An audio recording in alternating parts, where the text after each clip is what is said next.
मुझे मेरा बेटा वापस चाहिए, ये कविता झांझरिया कह रही हैं, चिराग झांझरिया की मां। मतलब पुलिस से जो पुलिस की थ्योरी है उससे ठीक उलट।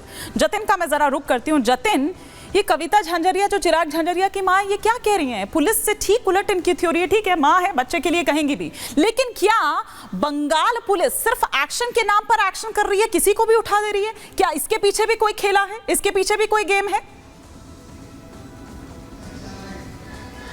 आज बिल्कुल देखिए, आप इस पूरे केस पे नजर डालेंगे। 8 और 9 तारीख को ट्रेनी डॉक्टर के साथ जो इंसिडेंट हुआ, रेप हुआ, उसका मर्डर हुआ, सुबह 7:30 बजे पीसीआर कॉल की जाती है और 9:30 बजे तक मुख्य आरोपी अरेस्ट कर लिया जाता है। टाइमिंग पर सवाल कितनी जल्दी कार्रवाई कर ली, हालांकि अच्छी बात है, जल्दी कार्रवाई कर ली, लेकिन हिंसा होती है 14 और 15 तारीख की रात को। उसके तुरंत 15 तारीख की सुबह से गिरफ्तारियों का दौर शुरू हो जाता है। सबसे पहले 9 लोगों की गिरफ्तारी की गई। उन 9 लोगों में चिराग का भी जिक्र था।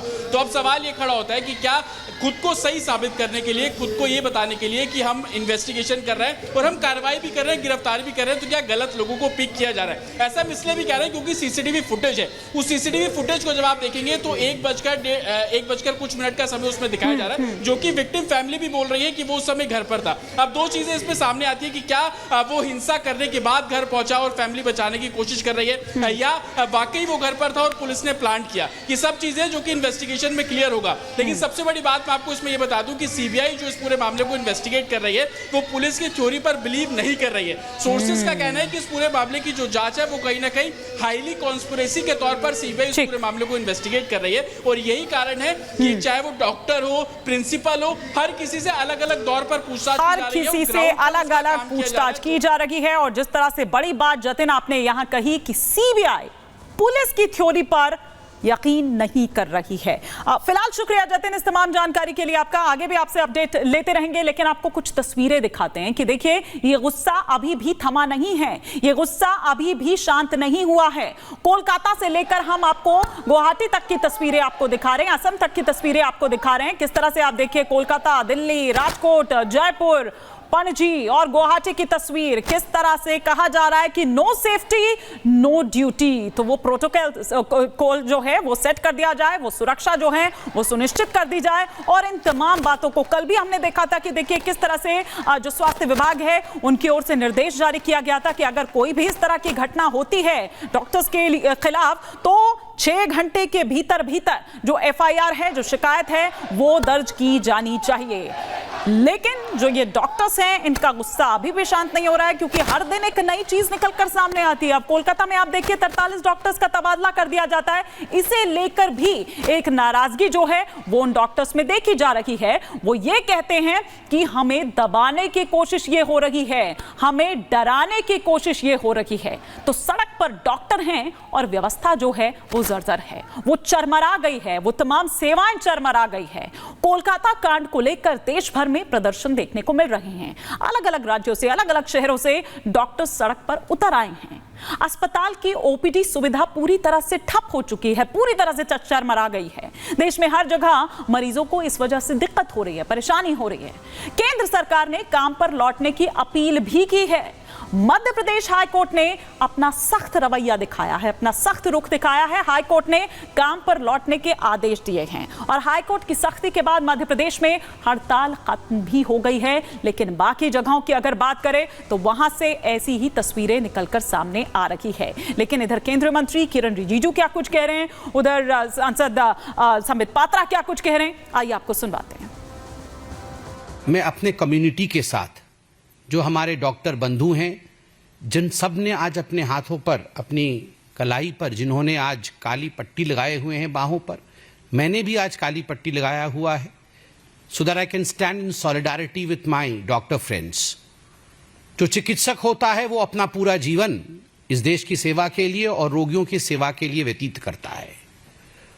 और मुझे बड़ा आश्चर्य होता है, जिस प्रकार का जघन्य कांड बंगाल में हुआ है, उस जघन्य कांड को छुपाने का प्रयास किया गया। आनंद फानन में 40-50 डॉक्टरों को आज ट्रांसफर किया गया है। क्यों किया गया है? उसके पीछे क्या कारण है? क्या छुपाना चाहती है ममता बनर्जी? उस संदीप घोष को जब मैं डॉक्टर के हिसाब से बोल रहा हूं, जब मैंने टीवी में देखा है, उसके पीछे मैंने ममता बनर्जी को खड़े हुए देखा है। शायद तो सुना आपने संबित पात्रा यहाँ पर क्या कुछ कह रहे थे, लेकिन यहाँ दिल्ली में भी देखिए आज में जो है वो प्रोटेस्ट यहाँ पर कर रहा है। क्या तस्वीरें सामने निकल कर आ रही है, क्या वो मांग रख रहे हैं? हमारी सहयोगी शिखा शर्मा जो कि ग्राउंड जीरो पर इस वक्त मौजूद है और देखिए वो तमाम डॉक्टर्स इस वक्त वहाँ सड़क पर उतरे हुए हैं। क्या कह रहे हैं शिखा? ये मार्च था, ये प्रोटेस्ट यहाँ पर शुरू हो चुका है? बिल्कुल हिमानी, देखिए मैं यहाँ पर लेडी हार्डिंग पे मौजूद हूँ और यहाँ पर देखिए डॉक्टर्स यहाँ पर निकल आए हैं बाहर और किस तरीके से जस्टिस की मांग इनकी तरफ से की जा रही है। आप देख सकती हैं कि किस तरीके से यहाँ पर जस्टिस के लिए डिमांड कर रहे हैं और सब इस प्रोटेस्ट को लीड जो है वो फीमेल्स कर रही है यहाँ पर। बिल्कुल, हम लोगों को जिस तरह से एक यंग बडिंग डॉक्टर के साथ गैंग रेप हुआ है, हमको जस्टिस चाहिए, उसका प्रॉपर उसको तरह से इन्वेस्टिगेट करके और प्रॉपरली जितने गैंग रेप के विक्टिम्स, जितने भी अपराध में शामिल लोग हैं उनको सजा मिले। तो देखिए किस तरीके से सजा मिलने की बात कर रहे हैं और यहाँ पर सीपीए की डिमांड जो है वो इनकी तरफ से की जा रही है और कह रहे हैं फांसी की मांग यहाँ पर। We want CPA, we want CPA, we want CPA, we want CPA। कहना चाहेंगी और ये देखिए पोस्टर मैं आपको दिखाना चाहूंगी यहाँ पर, हमें चाहिए महिला सुरक्षा, यानी कि नो सिक्योरिटी नो ड्यूटी, ये इनकी तरफ से लगातार कहा जा रहा है। बिल्कुल, क्योंकि हमारे डॉक्टर्स पर जब सेफ नहीं है तो वो ड्यूटी कैसे करेंगे?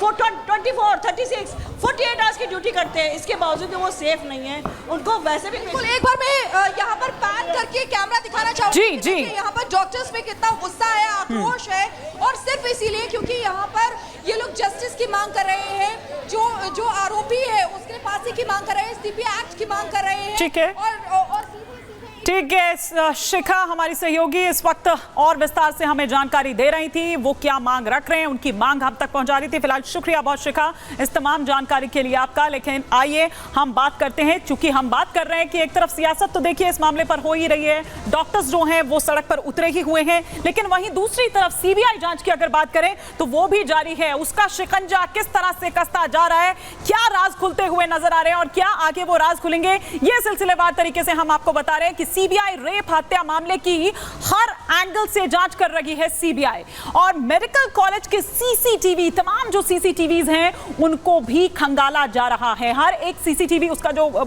डिवाइस है वो दरअसल अपने कब्जे में ले लिया है और उसको चेक किया जा रहा है। सीसीटीवी में नजर आ रहा है आरोपी संजय रॉय, जिसकी तस्वीर आप यहां पर देख पा रहे हैं। गुरुवार रात करीब 11 बजे हॉस्पिटल आता है संजय रॉय, ये सीसीटीवी में वो नजर आ रहा है। संजय अस्पताल में करीब 30 मिनट तक रुकता है, सीसीटीवी में उसकी तस्दीक भी होती है, वो वहां पर दिखाई देता है, उसकी मौजूदगी वहां पर दर्ज की जाती है और दोबारा देर रात या फिर कहिए कि अहली सुबह 3:45 से 3:50 के बीच वो अस्पताल आता है। आखिर वापस ये अस्पताल क्यों आता है, क्या इसका कारण था, इन तमाम डॉट्स को भी जोड़ा जा रहा है। सीबीआई इन तमाम डॉट्स को जोड़ रही है। सेमिनार हॉल जो है, सेमिनार हॉल उसके रूम के भीतर जाता हुआ नजर आ रहा है आरोपी उस सीसीटीवी फुटेज में। सुबह करीब 4:37 का वक्त रहा होगा जब संजय अस्पताल परिसर से बाहर निकलता है। इतनी देर तक संजय रॉय क्या कर रहा था अस्पताल के भीतर, वो भी यहां पर जांचा